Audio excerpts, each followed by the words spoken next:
Hey, good morning everyone, TractorMan44 here. I'm in the process of working on a little tractor. Something always gets sidetracked. I thought I'd make just a separate video on making a gasket. I want to show you a couple of my little gasket cutters, or hole punches, whatever you want to call them, and go through the process of fabricating a gasket for my water pump. Like a dummy, I set the gasket on top of the gas tank, knowing that I was going to be a couple of weeks to get back to it.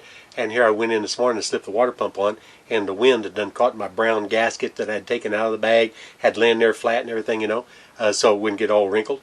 And the wind decided in the last couple of weeks to pick up a little bit, and it took my gasket right out in the middle of all those brown leaves. So I've got about 5 inches of leaf cover, and somewhere in all that leaf cover is my brand spanking new water pump gasket.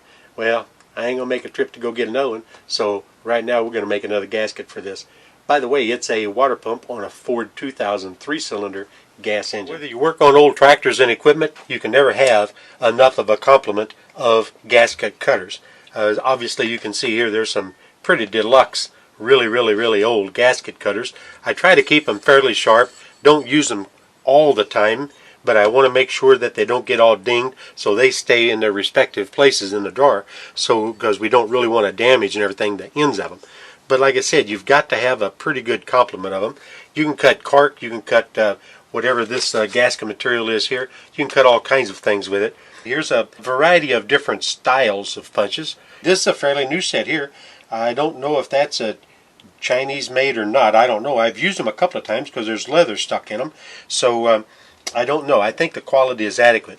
But no matter what you do, there's always the one that you don't have. One of the jobs I've done a couple of years ago, I actually had a special size, so I took an 1/8" pipe nipple and cut a groove in it, to let the stuff come out, and then went ahead and sharpened it down. There's still a piece of gasket still stuck in it, but I went ahead and sharpened it down, just like you do a knife edge, and just like every one of these are sharpened, right down at a nice angle right on in, and went ahead and made my gasket with this guy here. So you can do just about anything. You can take a piece of copper and you can actually cut a gasket on some of this material with a piece of copper, and obviously black iron pipe. All you have to do is just get that edge sharpened a little bit. So at any rate, we're going to pick out the two that we need for those two, and then put the rest of these back away. I just thought you'd like to see them. Yeah, I went back and opened up the drawer a little deeper to put that first handful away, and lo and behold, I found a couple more that I'd forgotten was back in the corner of that particular drawer.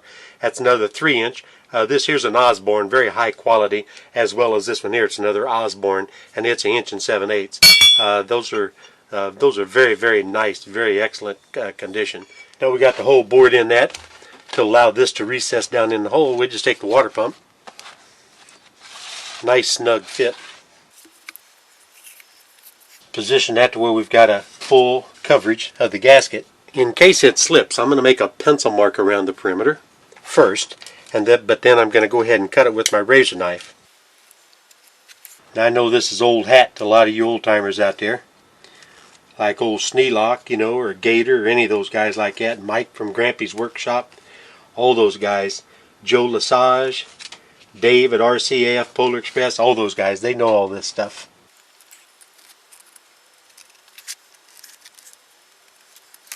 Okay, that's got the perimeter. Now we're going to get our transfer punches. A transfer punch is a machined punch that fits the diameter of the hole to where when you insert it in the hole, the machine surface will fill the entire area, but then the center punch will be dead center of that punch. And so by using the transfer punches, you can transfer absolutely perfectly dead center of these different holes right to the point on your gasket where the center of the hole needs to be. These here happens to be just a Harbor Freight set that are a little bit soft. If you go on real hardened material, they'll kind of mushroom down a little bit. Once they mushroom, they've got to be trued up in a metal lathe, because you can't grind those, or I can't grind them on a regular grinder. But at any rate, as long as you're gentle with them, especially making gaskets, you'll have absolute no trouble at all. So I just got to get the right sizes to fit the openings. Two different sizes. I think I've got both of them right here. So I'll get the small ones out of the way first. No, I'll do the big ones. Make sure that doesn't move, but just gently set it there dead center.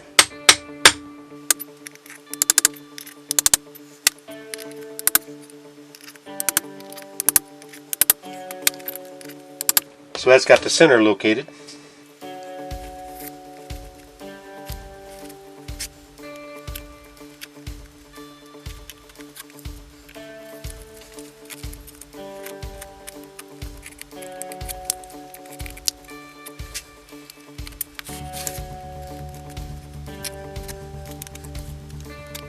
Now we got to go about the business of cutting those holes in the gasket and trimming the inside out in the fashion in which it needs to be trimmed.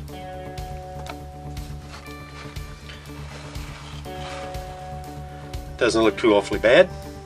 Now what I think I'm going to do, because it's almost impossible to lay out this elliptical, doesn't look like it, that looks like a circle, but it's an elliptical. It's kind of hard to lay that out with a compass and all that stuff without a French curve and doing a lot of thinking. So what I think I'm going to do this time is I'm going to go ahead and punch these holes, and I'm going to drop those respective bolts down in the holes to hold this steady while I go ahead and trim the insides. My two sizes are 5/16 and 3/8.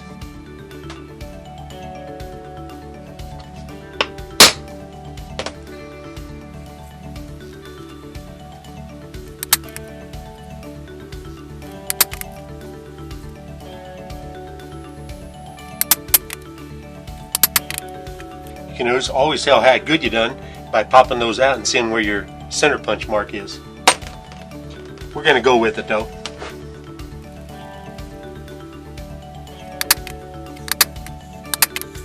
I got to sharpen this one real quick. Be right back. Don't know if it's any sharper now, but it sure is shinier. Oh yeah, a lot better.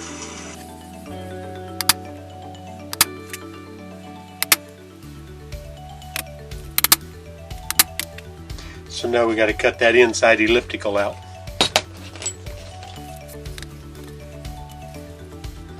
By golly, it's pretty close. I'm just a little bit off on this guy right here. But I'm going to go ahead and drop some bolts down in here to hold that in place, so I go ahead about the business of cutting that. These are not, by the way, the bolts that go in a tractor. Now that should hold everything nice as I go around and cut that out.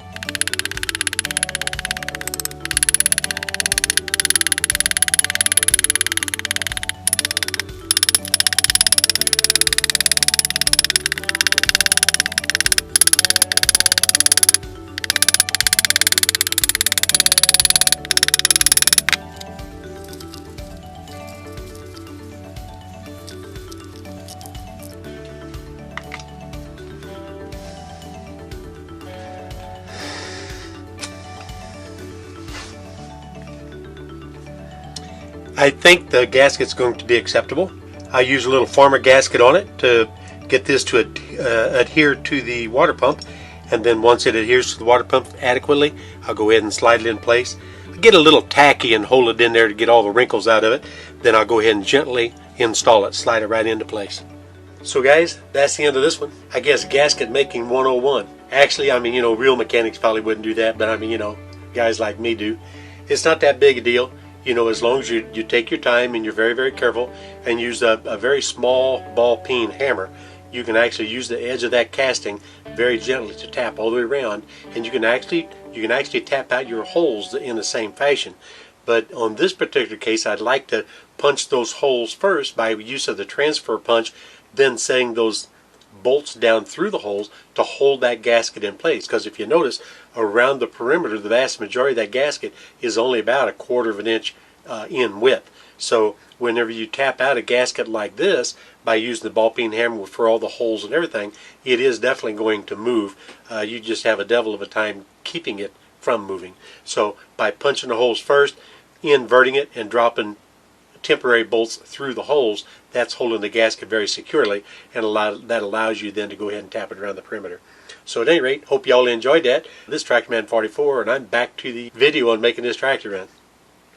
Oh, I guess I'm supposed to say I'm out of here, because I'm out of here.